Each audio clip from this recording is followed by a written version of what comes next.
실시간으로 사람과 사물을 분석해 성별, 연령, 인상착의 정보를 알려주는 기술. 영화가 아닙니다. 2019년 6월부터 중국에서 도입된 이 기술은 인공지능 카메라를 기반으로 구축한 범죄용의자 추적 시스템입니다. 2019년 11월 27일 중국 공안의 눈을 의심케 하는 정보가 하나 업로드됩니다. 무려 20년 전 7명을 살해하고 잠적해버린 한 여성과 97.3% 일치하는 자가 포착되었다는 신호였습니다. 추적을 시작한 중국 공안. 다음 날인 28일 한 쇼핑센터의 시계 판매점에서 이 여성을 긴급 체포합니다. 약 2년에 걸친 조사 끝에 2021년 9월 9일 난창시 중급인민법원에서 1심 선고 공판이 열립니다. 해당 사건의 유족들과 피고인의 가족들이 지켜보는 가운데 재판부는 판결문을 읽습니다. 피고인 라올롱지에게 납치, 강도, 살인 혐의로 사형을 선고한다. 피고인은 절대로 받아들일 수 없다며 항소하겠다라고 소리칩니다. 7명을 살해한 혐의로 20년 만에 법의 심판대에 오른 여성. 어떤 범죄를 저지른 걸까요? 그리고 무엇이 억울하다는 걸까요? 오컬트 스토리 20년 만에 검거된 연쇄살인마의 미스터리 편입니다. 라오롱지는 무엇이 억울하다 주장하는 걸까요? 그녀의 주장에 따르면 당시 남자친구였던 파지잉이 저지른 일이다 라고 말을 합니다.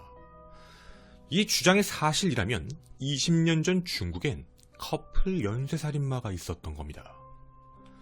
먼저 이들을 자세히 알아봐야겠습니다. 중국 장시성 주장시에서 1964년 10월 1일 태어난 파지잉과 1974년 12월 25일 태어난 라오롱즈.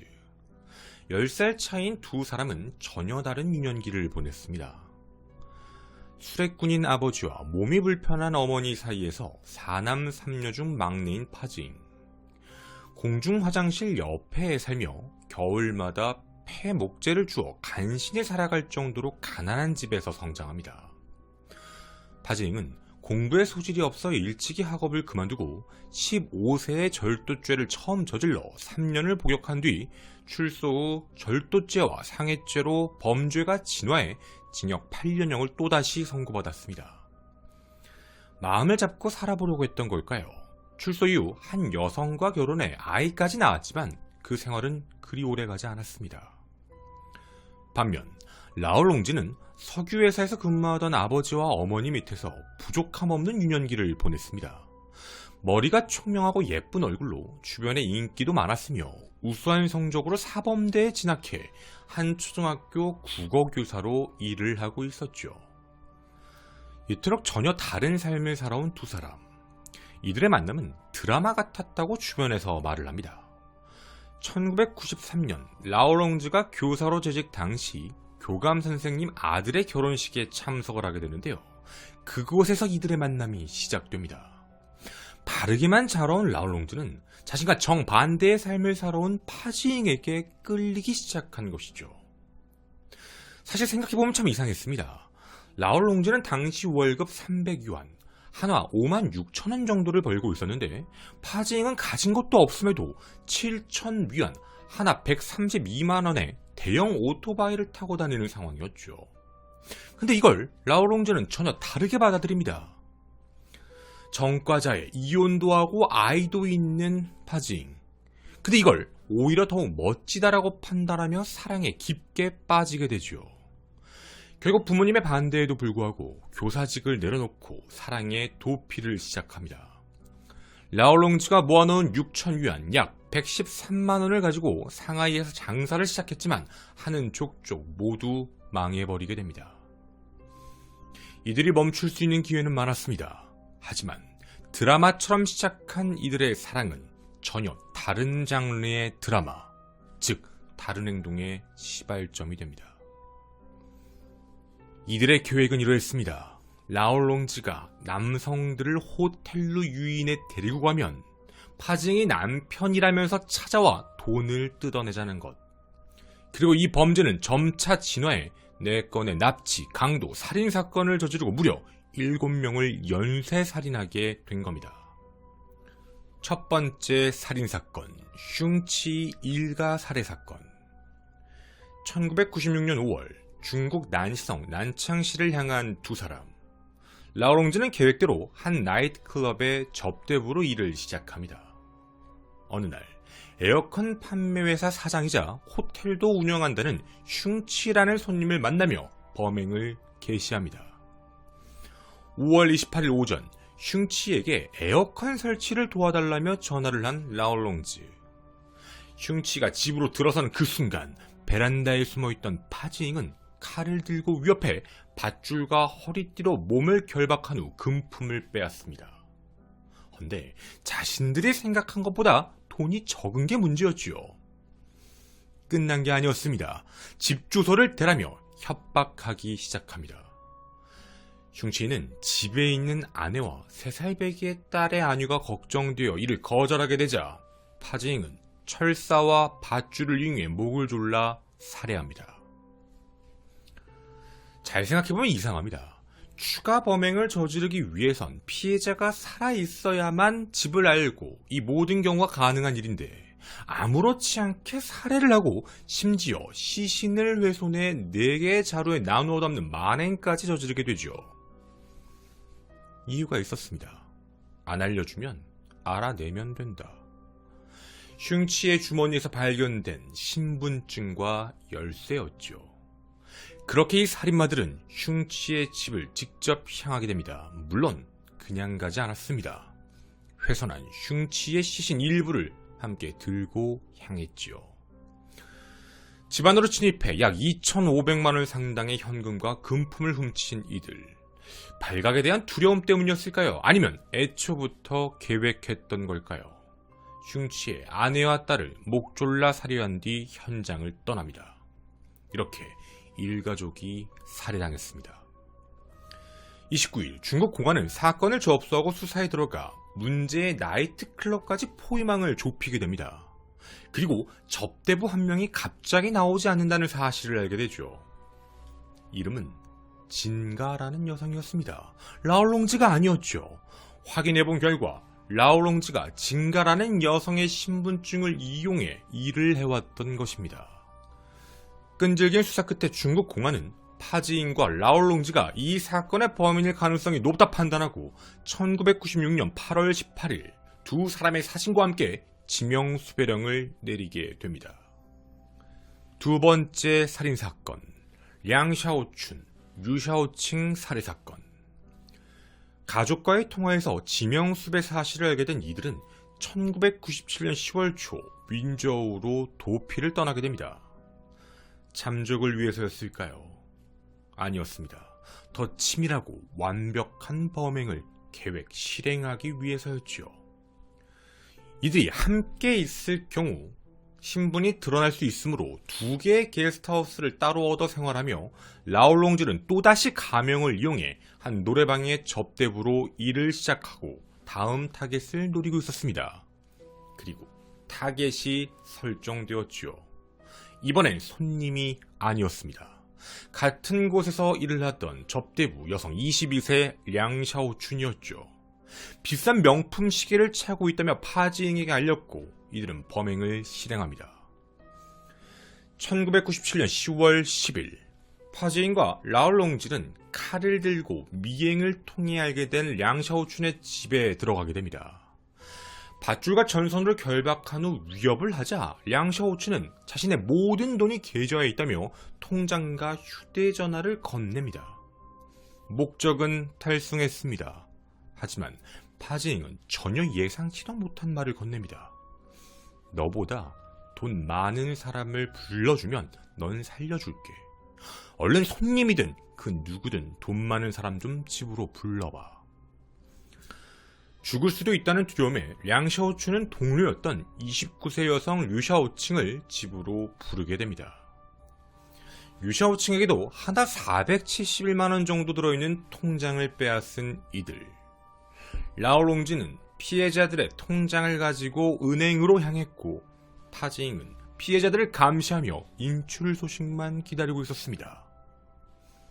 돈을 다 뺐다 라는 연락이 오자 주저없이 파지잉은 이들 모두를 살해하고 명품 시계 2개, 휴대폰 등을 훔쳐 달아나게 됩니다. 세 번째 사건, 창초 납치 강도 사건.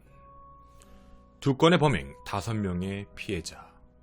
지명수배까지 올랐던 이들의 범행은 더욱 대범해졌습니다. 1998년 9월 장수성, 창초시로 이동한 이들은 똑같은 계획을 세웁니다. 라오롱지는 자동차 정비소를 운영하는 유씨를 집으로 유인하고 밤 11시 30분경 파지잉이 똑같이 제압을 하고 돈을 내놓으라며 위협합니다. 유씨는 차에 현금이 있다며 차키를 건넸고 차에서 5천 위안, 하나 94만원을 가지고 들어오게 됩니다. 하지만 만족할 이들이 아니었죠. 파지잉은 아내에게 전화를 걸어 돈을 가지고 오게 하라며 협박을 하게 됩니다. 다음날 아침 유씨 아내는 7만 위엔, 한화 1320만원을 준비해 한 버스 정류장에 나와달라는 남편의 연락을 받고 그곳을 향하게 됩니다. 그런데 버스 정류장에서 기다리고 있던 건 남편이 아닌 라오롱지였죠. 이들은 함께 택시를 타고 유씨가 있는 곳으로 이동하게 됩니다. 머리에 검은 비닐봉지를 쓰고 손발이 묶인 채 있는 남편 유씨. 파지잉은 아내에게 경찰에 신고했냐고 묻고 하지 않았다는 답변을 들은 뒤 만약 이후 경찰에 신고하면 언제라도 찾아내 죽이겠다는 위협을 하며 이들을 풀어줍니다.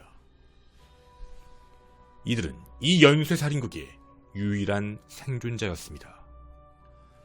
네 번째 살인사건, 은건화 6중명 살인사건. 1999년 6월 21일 도피하며 범행을 저지르던 이들은 허페이에 도착합니다. 선불로 방 2개를 임대한 이들, 그날부터 바로 범행 준비를 시작하지요. 파지잉은 한화 약 3만원을 주고 높이 1m, 폭 1m 정도의 애완견용 철창을 구매하고 라오롱지는 냉동고를 구매합니다. 그렇게 범행 대상을 물색하던 라오롱지는 7월 15일경 자신이 일하던 나이트클럽에서 한 회사의 대표인 은건화를 알게 되고 7월 22일 집으로 초대를 합니다. 집에 들어서자 파지잉은 마찬가지로 위협을 하며 손발을 결박하고 나체의 상태로 철창 안에 가둬두었죠. 문제는 은건화의 태도였습니다. 돈이 많지 않다라고만 말할 뿐이었죠. 핸드폰을 주면 자신의 친구에게 전화를 걸어 돈을 빌리겠다라고 말하자 신고를 걱정한 나머지 걱정을 하고 감금한 상태로 시간만 보내게 됩니다. 화가 나서일까요? 그 순간 파지잉은 다른 생각을 하게 됩니다. 은건화가 자신을 두려워하지 않는 것 같다며 내가 얼마나 무서운지 보여주겠다라고 말한 뒤 갑자기 집 밖으로 나간 것이죠. 그리고 한 남성을 데리고 들어옵니다. 목수를 일하던 33세 6중명에게 자신의 집에 일감이 있다며 유인을 한 것이었죠. 그리고 집에 오자마자 은건화가 보는 앞에서 6중명의 손발을 결박한 뒤 등을 칼로 쑤에 찔러 살해합니다. 이뿐만이 아닙니다. 6중명의 머리를 잘라 은건화에게 던지며 아직도 안 무섭냐? 너도 똑같이 해주겠다며 위협을 한 것이죠. 극도의 두려움을 느끼는 은건화는 자신의 몸값으로 30만 위안, 하나 5,660만원을 자신의 아내에게 받기로 약속을 하게 됩니다. 저녁 8시경 은건화는 요구대로 아내에게 돈을 가지고 오라는 2장의 쪽지를 직접 썼고 오후 9시경 아내에게 전화를 걸어 돈을 준비해 A 호텔로 가서 파지잉을 만나라고 말합니다. 헌데 그날 11시 30분이 넘도록 호텔에서 기다려봤지만 은건화의 아내는 나타나지 않았습니다. 집으로 돌아온 파지잉은 다시 전화를 해보라고 시켰고 아내의 말로는 호텔에 갔지만 아무도 보지 못했다라는 답이었죠. 해서 다음날 아침 9시 똑같은 호텔에서 만나기로 약속을 하게 됩니다. 집을 나서기 전 라오롱지에게 파지잉은 이런 말을 남깁니다. 내가 만약 밤까지 돌아오지 않으면 경찰에 붙잡힌 것이니 복수의 의미로 은건화를 죽이고 도망가라. 오전 9시 호텔로 갔지만 또다시 아내를 만나지 못한 파지잉. 돈을 받겠다라는 생각으로 총을 챙겨 미리 알아낸 은건화의 집을 직접 향하게 됩니다. 하지만 남편이 납치당한 사실을 알고 있던 은건아는 아이들을 고향에 모두 보내놓고 경찰에 신고를 해놓은 상황이었죠. 아내는 돈을 전부 구하지 못했다며 방금 구할 곳이 생겨 받아올 테니 조금만 더 기다려달라는 말만 합니다. 그리고 신고를 받고 출동한 공안은 라울롱자의 연락을 막기 위해 집의 모든 전화선을 끊고 총을 든 10명의 경찰관이 일부는 복도에서 나머지는 파지잉이 뛰어내리어 도망치는 걸 못하도록 아래층에서 기다리며 포위망을 좁혀갔습니다. 파지잉에게 항복하라 소리친 공안, 하지만 이를 무시하고 가까이 오라며 소리를 치는 파지잉. 오전 11시경 공안국 부국장의 명령을 받아 최루탄을 집안 내부로 발사합니다. 단 아직 은건아의 위치를 파악하지 못했으니 파지잉을 사살하면 안 된다는 조건이었죠. 그로부터 2분 후 파지잉이 방을 뛰쳐나가며 경찰을 향해 총을 쐈고, 일단 공안이 파지잉에게 다가가 오른쪽 허벅지를 때려 넘어뜨린 후 총구를 머리에 가져다 제압한 뒤 검거에 성공합니다. 그렇게 이들의 연쇄 범행은 막을 내리게 되었죠. 1999년 12월 28일 파지잉은 연쇄 강도 살인을 저지른 혐의로 공개 총살되었습니다. 그런데 이상합니다. 분명 7명을 연쇄 살인한 혐의라 했지만 현재까지 알려진 사망자는 6명. 즉 마지막 범행 당시 은건아는 라울롱즈와 함께 있었지요. 그리 검거된 건 파지잉 혼자였습니다. 어떤 일이 있었던 걸까요? 은건아의 아내에게 돈을 받으러 나갔던 파지잉이 돌아오지 않자 라울롱즈는 파지잉 말대로 은건아를 죽이고 두 사람이 미리 구매해놓은 이른바 안전한 집을 향하게 됩니다. 혹여라도 파지잉이 돌아오지 않을까라는 생각에 메모를 하나 남겨놨죠. 여보, 나 먼저 도망가. 기다릴게. 사랑해. 그렇게 무려 20년간의 도피 행각이 시작된 것이었습니다. 여러 도시를 전전하며 다른 사람의 신분으로 접대부유를 해왔던 라울롱즈. 그렇게 영영 잡히지 않을 것 같았지만 20년 만에 덜미를 잡힌 것이죠. 2019년 쉘이라는 이름으로 주점에서 일했던 라울롱즈는 손님이었던 B씨와 연애를 시작합니다. B씨는 다니엘 웰링턴이라는 시계 매장을 운영하던 남성이었는데 급히 가게를 비워야 할 일이 생겨 며칠만 가게를 봐달라 부탁을 하게 되죠. 2019년 12월 27일 B씨의 시계 매장에 있던 푸젠성 샤먼시안 상가를 향한 라울롱즈. 그 순간 공안국 CCTV 빅데이터에 수배자 라울롱즈와 97.33%가 일치한다는 것이 확인되어 다음날 검거된 것입니다. 검거 당시 자신은 난징 출신의 홍예자오이며 라울롱즈가 누군지 모른다 부인했지만 하루 만에 결국 자신의 라울롱즈임을 인정하게 됩니다. 12월 21일 난창시 중급인민법원, 라울롱즈의 첫 공판이 열렸습니다. 이런 주장을 펼치기 시작합니다. 사실 나도 피해자다. 언론에 보도된 그녀의 발언입니다. 강도, 납치, 살인 모두 인정할 수 없습니다. 저는 천성이 착한 사람입니다. 항상 감사라는 마음을 가지고 살아가죠. 평생 닭과 오리도 죽이지 못했던 그런 사람입니다. 전 공부도 열심히 했으며 능력도 있기에 강도 짓을 할 이유가 없습니다. 결코 파지잉과 공모하지 않았으며 오히려 파지잉의 협박을 받고 어쩔 수 없이 그에게 협조한 피해자입니다. 전 파지잉의 성적 도구이자 돈벌이 도구로 이용당했습니다. 파지잉의 지속적 학대에 도망칠 수 없어 범죄에 어쩔 수 없이 가담했다라는 주장. 강도 행위만 거들었을 뿐 실제 살해 장면은 목격하지 못했기 때문에 이렇게 많은 피해자가 살해당하지도 몰랐다고 주장을 합니다. 유족에게 진심으로 사죄하고 싶지만 가진 돈이 없으므로 기회가 된다면 크라우드 펀딩으로 배상하겠다는 어처구니 없는 말까지 남기게 되죠. 또 수사를 위해 경찰이 사건 현장 사진을 보여주자 비명을 지르며 너무 무섭다고 말하는 뻔뻔한 태도까지 보인 라울롱즈. 정말 그녀는 협박 때문에 어쩔 수 없이 범죄에 가담한 것일까요? 검찰의 입장은 전혀 달랐습니다. 검찰은 그녀를 피해자나 공범이 아닌 주범으로 보고 있었지요. 이유가 있었습니다. 이 연쇄 사건엔 생존자가 있었기 때문이죠. 바로 유씨와 유씨의 아내입니다. 파징이 라올롱즈에게 딱히 지시 같은 걸 내리지 않았고 두 사람이 아무런 대화도 주고받지 않았는데 마치 오래전부터 서로의 역할이 정해져 있던 것 같았다라는 진술이었습니다. 검찰은 피해자의 진술을 들어보면 두 사람의 분업이 명확했고 피해자들이 협박으로 인해 자택으로 보냈던 편지에서 한 푼이라도 빠지면 죽는다 등의 라올롱즈의 친필 메모가 발견된 점, 또 파징이 피해자들을 살해하기 이전 늘 라올롱즈에게 돈을 가지고 안전한 장소로 먼저 도망치게 했었는데 정말 파징에서 벗어나고 싶었다면 충분히 도망칠 기회가 있었다는 점, 이런 점들을 볼 때 라올롱즈는 공범이 아닌 주범으로 봐야 된다는 주장이었죠. 그리고 2021년 9월 9일 오전 난창시 중급인민법원에서 1심 선고 공판이 열렸습니다. 재판부는 이렇게 말을 합니다.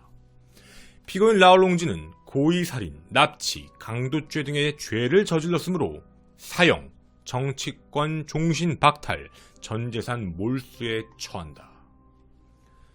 이를 받아들이지 못하고 항소한 라올롱즈, 현재 2심이 진행 중인 것으로 알려져 있습니다.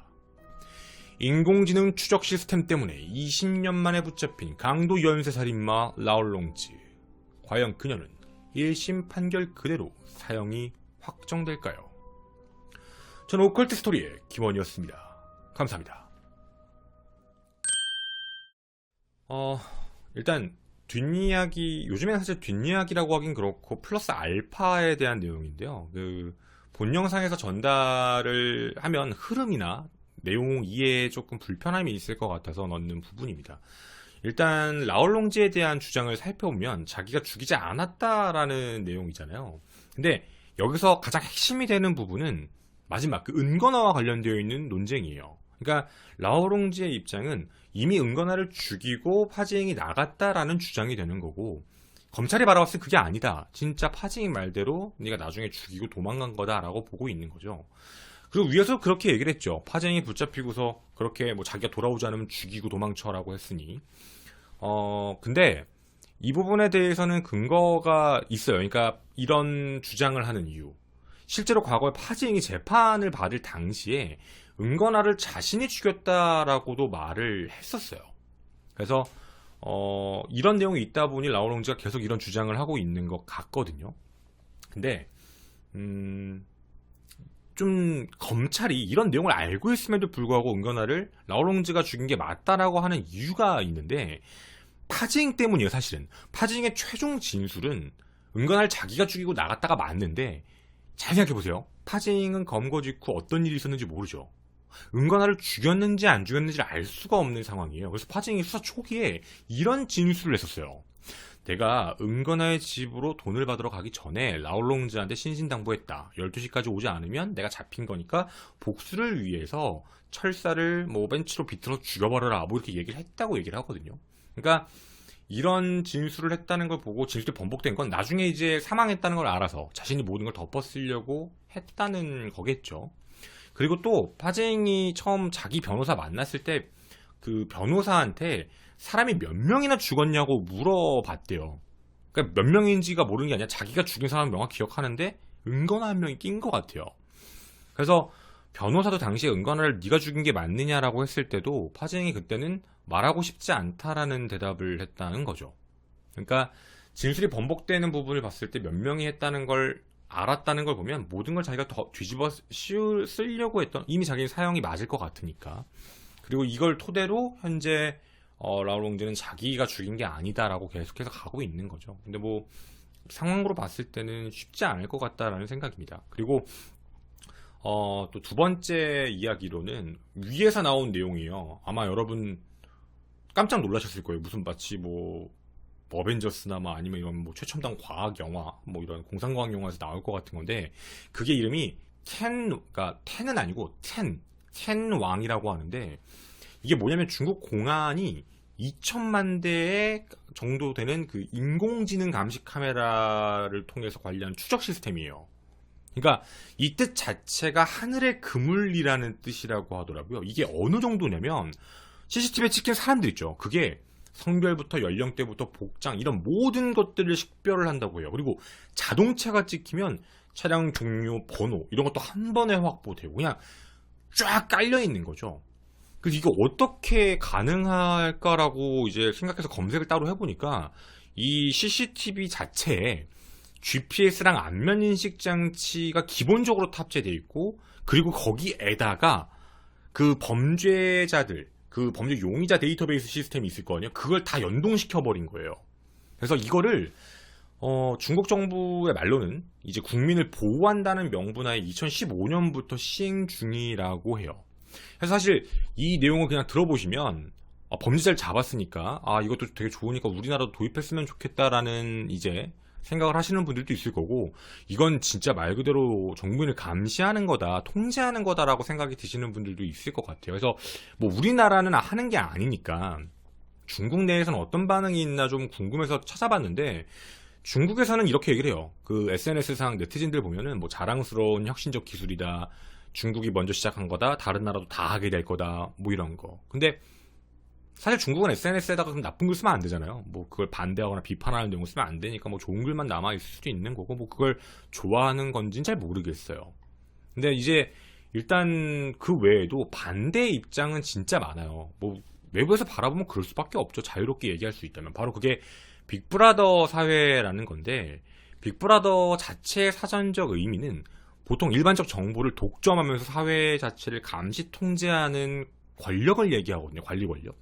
혹은 이제 그런 사회 체제를 얘기할 수 있는 말인 건데, 누군가가 행동하거나 대화하는 그런 사생활적인 영역까지 모든 게 감시당한다라면은 이거는 이제 자유라는 게 완전 구속되는 거잖아요. 실제로 우리나라도 CCTV가 많이 설치돼 있죠. 그리고 우리나라도 이제 블랙박스가 많이 있어서 그거에 대한 내용으로 이제 이 얘기를 많이, 물론 누군가가 공통적으로 블랙박스를 뭐 메인 서버에 올려서 관리하는 건 아니지만, 어쨌든 우리가 어렸을 때 상상했던 그런 일들이 현실로 지금 나오고 있는 부분인 거죠. 그리고 이걸 검색하다가 알게 된 건데, 사실 세 번째 이야기인데요. 이거 사실 콘텐츠 내용하고는 상관이 없을 수도 있는 건데, 광고 아닙니다. 혹시 여러분 넷플릭스에 블랙미러라는 걸 보신 분이 있으신지 모르겠어요. 거기 여러 에피소드, 시즌 에피소드도 있는데, 추락이라는 에피소드가 하나 있어요.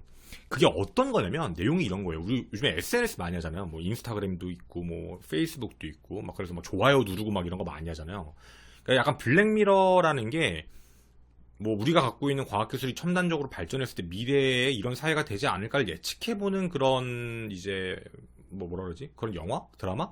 그런 걸 만들어 놓은 건데 되게 볼만해요. 저도 되게 재밌게 다 봤는데, 이게 중국에서 하고 있더라고요. 그러니까 이 드라마 속 내용을 보면 사람들을 이렇게 보고 와 막 웃으면서 별점을 줘요. 그 별점이 높으면 높을수록 뭐 은행 대출이 쉽게 된다거나, 아니면 어느 특정 좋은 집단에 참여할 수 있거나, 특정 집, 좋은 집을 뭐 대출받거나 살 수 있거나, 그러니까 계속 별점 관리. 그러니까 남한테 무조건 강제적으로 상냥해야 되고 착해야 돼요. 화를 내면 안 되고 싸우면 안 되는. 즉 이게 좋아 보일 수도 있지만 사람이 겉모습을 완전히 포장하고 사는 그런 내용이거든요. 그 내용에서 보면은 뭐 렌트카 빌릴 때도 그래요. 렌트카도 평점에 따라서 낮으면 아예 안 되고 막 이런 게 있더라고요. 비행기를 타는 것도 뭐 그런 것도 있고, 한번 보셨으면 좋을 것 같은데, 이게 실제로 중국이 이 시스템을 지금 테스트 중이래요. 이거를 사회신용 시스템이라고 부르고 있는데, 모든 국민이 1000점으로 이제 배정을 받고 지속적인 평가를 받는 거예요. 그래서 올라가기도 하고 내려가기도 하는데, 그 등급에 따라서 혜택과 불이익이 계속 가는 거죠. 예를 들면 등급이 좋으면 뭐 예를 들면 뭐 회사 승진이 잘 되거나, 아니면 자녀들이 좀 뭐 어디 학교에 입학할 때 우선권을 준다거나, 아니면 뭐 대출도 자유롭거나 세금 감면 이런 식인데, 등급이 떨어지면 뭐 어떤 특정 직업은 안 되고, 뭐 항공권이나 기차 승차권 예약 안 되고, 뭐 공공을 위한 서비스 뭐 제한 이런 거 있죠. 그 뭐 심지어는 반정부 운동이나 법에 저촉되는 행위를 하면 블랙리스트에 오른다라고 해요. 그러니까 이게 제가 봤던 거기에 내용이 실제로 되고 있더라고요. 그래서 우리나라에 보도된 내용을 이제 보면은 2021년 기준으로 시범도시, 그 시범 지역에서 다양한 형태로 이 시스템을 테스트 중이라고 하더라고요. 사실 뭐 이건 개인마다 생각이 다르니까 뭐 좋다 나쁘다 제가 함부로 얘기할 수는 없는데, 여러분도 어떠실지 되게 궁금해요. 사회신용 시스템 좀 무섭죠? 그럼 분노가 줄어들까요? 근데 이 분노가 줄어드는 문제에 대한 건 그 추락이라는 그 넷플릭스 미드에서 나와요. 어떤 부정적인 요소들이 나오는지 나오는데 뭐 이거는 제가 뭐 어떻게 보면 이 스포일러 하는 거니까 좀 그렇고 보실 분들은 한번 보시면 좋지 않을까라는 생각입니다. 네, 여기까지 내용들을 준비해서 가지고 왔고요. 네, 저는 김원이었습니다. 감사합니다.